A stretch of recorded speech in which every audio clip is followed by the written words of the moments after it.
la chaîne administrative est la suivante.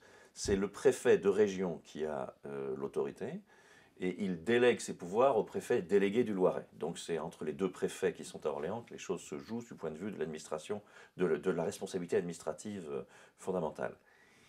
Et à l'intérieur de la préfecture, on crée donc un service des camps d'internement qui est confié à un chef de division de la préfecture, et lui-même n'a que 3 ou 4 employés à temps complet, dont une personne qui va assurer la permanence quasiment pendant l'année 1940, les années 41-42, qui est une jeune personne qui est tout en bas de la hiérarchie administrative, qui a 20 ans en 1942, qui a une formation extrêmement sommaire et qui prend des décisions au jour le jour qui peuvent être très significatives pour les gens qui vivent dans les camps. Je suppose qu'elle fait appel systématiquement à ce haut fonctionnaire préfectoral pour prendre des décisions lourdes, mais c'est elle qui réceptionne tout, les coups de fil, les archives, et elle est pratiquement seule à gérer le quotidien. Le haut fonctionnaire qui dirige cela va accumuler les fonctions. C'est-à-dire que pendant un temps, il va même être chef d'un camp, parce qu'on manque de personnel. On a un problème de personnel. En particulier, on va avoir le problème de direction des camps eux-mêmes, sur place. On le voit à plusieurs moments. D'abord, quand il va s'agir de les recruter, qui va s'en charger? La préfecture, alors la préfecture, c'est vrai qu'elle travaille beaucoup. Il faut être clair, on peut considérer que Vichy est une dictature administrative. Ce sont les préfets qui sont les maîtres de la France. Il y a plus de vie politique républicaine, évidemment. Il n'y a plus les députés, les sénateurs. Il n'y a plus de presse d'opposition. Les préfets sont très puissants pendant la guerre. Et donc, la préfecture pourrait envoyer des fonctionnaires, mais elle en manque pour toutes les tâches nouvelles. Vichy crée beaucoup de tâches à son administration. C'est en fait un État bureaucratique, Vichy. Il multiplie les instances de toutes sortes. Donc ils sont surchargés, la préfecture. Alors ils vont devoir recruter un nouveau personnel, ils ne peuvent pas en détacher. Les policiers ne sont pas en charge de cette affaire. Les commandants de gendarmerie qui viennent garder le camp refusent d'être des chefs de camp. Ils expliquent que ce n'est pas dans la mission de la gendarmerie. Quand ils vont être obligés, parce que le personnel manquera, d'exercer ses responsabilités, et ils vont y être obligés au pire moment, au moment de la rafle du Veldiv, ça les fait protester. Alors respectueusement, ce sont des officiers de gendarmerie, mais enfin ils vont s'efforcer de se dégager de cette affaire. Et donc on va devoir recruter qui? Eh bien, la pénitentiaire n'est pas concernée, ces gens ne sont pas condamnés, ce n'est pas le ministère de la Justice. Donc on va aller chercher en pratique des officiers de réserve, non, des officiers en retraite, des officiers de gendarmerie en retraite pour l'essentiel, qui vont être attirés évidemment par le cumul, ils ont leur retraite plus un traitement. Et c'est eux qui exercent l'action de direction avec des moyens là aussi qui sont désarmants, c'est-à-dire qu'on est étonné quand on est historien de voir la maigreur des moyens qui sont mis en œuvre pour gérer le destin de milliers d'hommes. Par exemple, les chefs de camp de Beaune et Pithiviers, à un moment donné, il n'y en aura qu'un seul, d'ailleurs tellement on manque de personnel, doivent insister beaucoup pour avoir une camionnette pour faire fonctionner leur camp. Ils doivent insister beaucoup pour recevoir des machines à écrire. Ils doivent mendier de l'essence pour faire rouler leur camionnette. À un moment donné, il y en a un qui est content parce qu'il a obtenu une victoire, c'est d'avoir obtenu le déplacement d'une ligne téléphonique d'une pièce d'une baraque à l'autre. C'est-à-dire qu'on est devant des structures étriquées, minables, on dirait cheap de nos jours. C'est vrai. Et ce qui est consternant, c'est de voir qu'ils ont des moyens ridicules et ils abattent une tâche énorme qui va entraîner des milliers de destins vers le plus tragique. Voilà, l'administration française a été comme ça sous Vichy. Concrètement, les internés ont pu passer, surtout ceux du billet vert, pratiquement tout leur internement jusqu'à la déportation sans voir d'allemand. Il y a eu 2 interventions directes qui ont laissé un souvenir assez précis.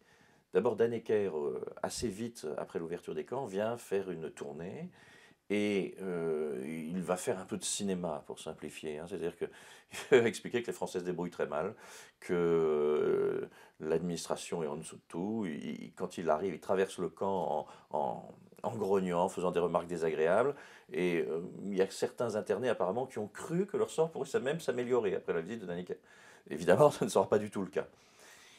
À un autre moment, on va voir une intervention directe des Allemands. c'est quand on aura, un moment donné, au moment où sont dans le camp de Beaune-la-Rolande les raflés du Veldiv, une émotion profonde, c'est-à-dire qu'on annonce une séparation et la foule des internés s'angoisse à juste titre, et on a un mouvement de panique qui amène en fait la foule à déborder de l'espace qui était réservé aux internés, à se diriger vers la porte. Alors c'est une porte assez, c'est un grand portail avec des barbelés, mais c'est assez sommaire. C'est-à-dire que si on poussait dessus, on pourrait sans doute le casser. À quelques dizaines d'hommes, évidemment, quand on casserait la porte. Il y a quelques gendarmes avec des armes qui évidemment se demanderaient quoi faire face à une foule en colère. Et là, il va y avoir une intervention d'une petite troupe allemande qui va mettre un petit blindé, une automitrailleuse en posture devant, en se braquant, et les choses vont s'arrêter là. C'est extrêmement faible. En réalité, la présence physique des Allemands dans le processus, ça sera essentiellement à la gare, et à la gare seulement. À la gare de Pithiviers, à la gare de Beaune-la-Rolande, on a, quand les convois partent, des Allemands qui sont là. Ils ne sont pas forcément nécessaires pour garder les convois. Certains convois vont être escortés par des gendarmes jusqu'à la frontière du Reich. La police est en forte transformation sous Vichy. Vichy va créer une police nationale qui n'existait pas auparavant. Et donc le monde policier est entièrement en transformation. Les choses sont assez compliquées pour eux. Les policiers ne vont pas être chargés directement de la persécution des juifs. On va créer pour cela progressivement une série de nouvelles institutions. Il va y avoir par exemple un commissariat général aux questions juives qui a rang de ministère. Le commissaire général est un monsieur qui est comme un ministre. On va avoir une police aux questions juives qui est organisée, où on va trouver quelques policiers, mais surtout un recrutement de militants antisémites d'extrême droite, pour simplifier aussi. Et les policiers sont quand même concernés par tout ce qui va ressortir du maintien de l'ordre. Par exemple, les gens qui se promènent sans papier, puisqu'on a une réglementation qui impose qu'on ait papier, ils les arrêtent facilement, effectivement. On va avoir une surveillance quand même du processus de persécution par les policiers, et on va avoir ensuite une intervention seulement à certains moments. Les policiers du Loiret, par exemple, sont relativement peu concernés. Seulement à certains moments, par exemple, quand il va y avoir des communistes plus tard. À ce moment-là, les policiers vont être très concernés. C'est plutôt la gendarmerie donc, qui a été la, l'institution, la force de l'ordre la plus concernée. La gendarmerie, que ce soit celle du Loiret ou celle de la région parisienne, va être constamment associée au camp, avec un certain nombre de circonstances précises. Les officiers de gendarmerie veulent surveiller le camp. Ça, ils veulent bien, c'est leur rôle. Ils sont d'ailleurs envoyés pour ça, ils le font. Mais dans leur idée, leurs gendarmes devraient pénétrer le moins possible dans le camp. C'est-à-dire qu'ils verraient bien la surveillance extérieure contre des dangers, on ne sait pas ce qui pourrait se passer. En fait, la crainte du régime de Vichy, la peur qu'a le régime de Vichy, c'est l'action des communistes, en fait. C'est ça qui leur fait très peur. Mais les gendarmes n'auront jamais d'attaque des camps venant de l'extérieur. Donc la question va être résolue de cette façon-là. Ceci dit, ils sont là, ils sont armés. On va pouvoir parler de leur armement qui au début est relativement dérisoire. Mais enfin, ils ont en tout cas des armes, même s'ils ont très peu de munitions. Ils vont se charger de surveiller en particulier pour que personne ne s'échappe cette fois-ci. Ce qui n'est plus tout à fait la même chose. Ce n'est pas des attaques extérieures, ils vont tirer sur les gens qui cherchent à s'évader la nuit.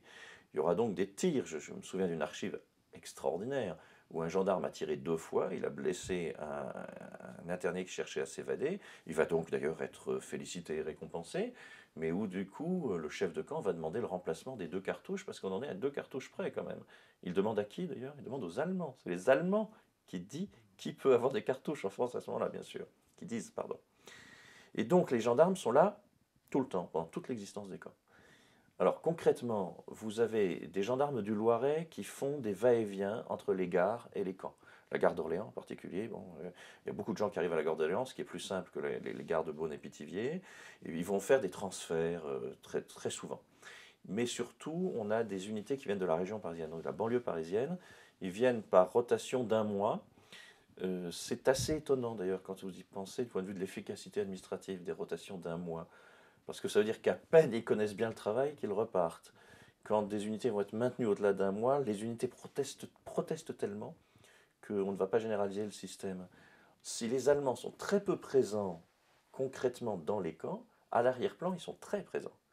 Et là aussi, il faut bien prendre la mesure de ce qu'est la politique de collaboration. Le moment le plus évident pour comprendre ça, c'est l'été 41. À l'été 41, comme je vous l'ai dit, les fonctionnaires français sont très perplexes devant l'arrestation des Juifs du billet vert. Ils n'ont strictement rien à leur reprocher. Et donc, ils ont mis en place, par exemple, cette politique de libération. Ils ont mis en place aussi un système de visite. Ils ont mis en place un système de permission. C'est-à-dire que, on va dire, pour simplifier, que le régime est relativement permissif. Les Allemands vont y mettre fin. Ils vont y mettre fin, en particulier, donc la libération de gens qui sont battus contre eux leur paraît très inopportune. Mais à partir de ce moment-là, ils vont préciser les choses. Et en particulier, on a des lettres du Feldkommandant. À ce moment-là, c'est le Feldkommandant, ce n'est pas encore les SS qui ont pris en charge la persécution. Le Feldkommandant explique aux Français qu'ils ont la responsabilité entière de la persécution, mais qu'ils ne peuvent pratiquement faire quoi que ce soit sans son aval. C'est-à-dire qu'eux ont la responsabilité, mais lui doit donner son autorisation pour tout. Et en particulier, à partir de ce moment-là, on va avoir des va-et-vient de papier constants entre les camps et la Feldkommandantur, puis les SS. Alors, le grand problème des fonctionnaires français, c'est d'obtenir que la préfecture soit l'intermédiaire. C'est-à-dire qu'il n'y ait pas de circulation d'informations et d'ordre directement entre les camps et les Allemands, ou les Allemands et les camps. C'est-à-dire que ça passe bien par la préfecture. Ils insistent et ils obtiennent satisfaction à ce sujet. C'est la politique de souveraineté. La souveraineté étant que c'est le préfet qui transmet les papiers aux Allemands, concrètement. Moyennant quoi, les Allemands, de temps en temps, prennent des initiatives qui court-circuitent la préfecture, laquelle proteste à chaque fois en rappelant qu'elle est essentielle, que c'est elle qui a l'autorité. Par exemple, ils amènent quelqu'un qui est arrêté. Et ils disent, vous l'enfermez, ce juif, vous l'enfermez là. Et là, le préfet dit, mais que dois-je faire? Le chef de camp proteste. Et le préfet proteste, il s'adresse au ministère.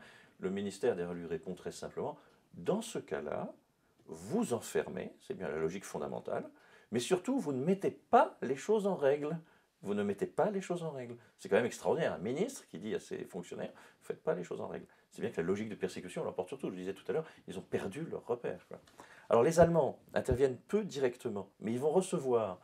Alors pour certains papiers, ce sera tous les jours.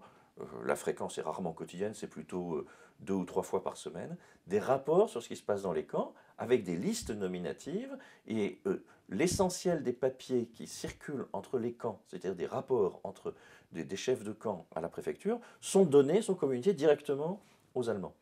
Et ils vont piloter effectivement de façon extrêmement précise. Je vous donner comme exemple le fait que quand on a 2 cartouches à remplacer dans le fusil d'un gendarme, il faut demander l'autorisation au Feldkommandant. Quand on doit déplacer le téléphone d'une pièce d'une baraque à l'autre, le préfet demande l'autorisation aux Allemands.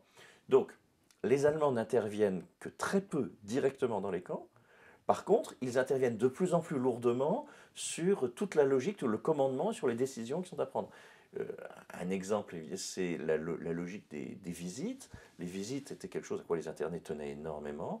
Elles sont interdites globalement, mais des dérogations sont accordées. C'est-à-dire que le principe, c'est qu'elles sont interdites de façon qu'on ait à demander. Et les Allemands exigent qu'on leur demande leur avis. Et c'est le cas dans pratiquement tous les domaines.